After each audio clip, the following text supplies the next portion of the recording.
Hello, Mount Pisgah. I'm Michael Jordan, the Global Missions Pastor. I'm coming today to provide an update on Ukraine's support. Every day we see the images of this war.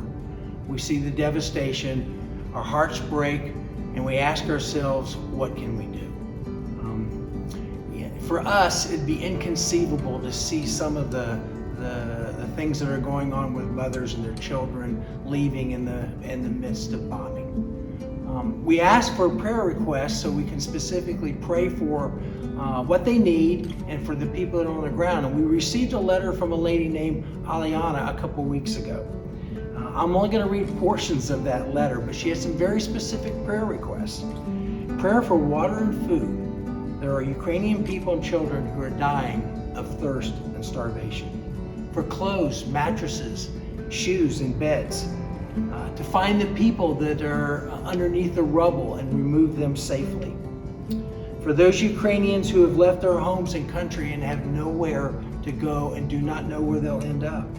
For Ukrainian orphan children who are no longer being cared for. For Ukrainian new orphans who lost their parents because of this war. So that no Ukrainian mother or father sees their child die.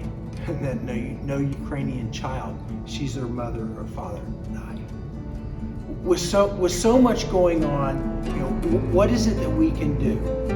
Well, Mount Pisgah has made a decision to focus directly on people inside of Ukraine and provide financial assistance through pastors that we have known and we trust.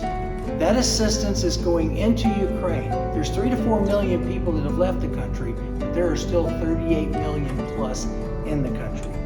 Many of these connections came from some discipling events that we had several years ago in Moscow, where we met Ukrainian pastors and congregants.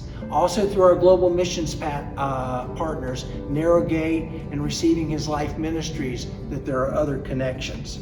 The assistance is being provided in the form of supplies, food, medicines, renting of locations where they can accept more refugees, and in some cases providing transportation out of the areas for people who have no means to escape. The locations that this assistance has gone into, which we now can see on our TVs every night: Kyiv, Lviv, Kharkiv,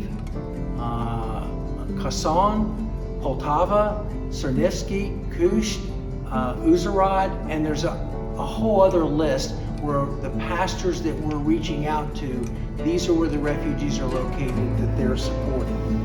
We want to thank you for your prayers, and we want to thank you for your generous hearts for giving to the people of Ukraine. As quickly as the funds come in, we're focused on getting those into the hands for the immediate needs.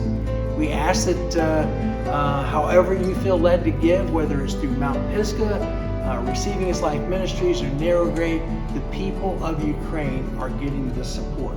We'd also like to thank the people at Peachtree Road United Methodist Church who have chosen to join with us and trust us to get the funds where they're most needed. However you feel led to give, the people in Ukraine will be blessed. Over the last 10 plus years, there has been a spiritual awakening in Eastern Europe. And more they've been open to the gospel, and the number of followers of Jesus Christ has grown. We ask for your prayers for those people right now, because they are being the hands and feet of Jesus to the people of Ukraine. Thank you for your generous giving. Thank you for your prayers.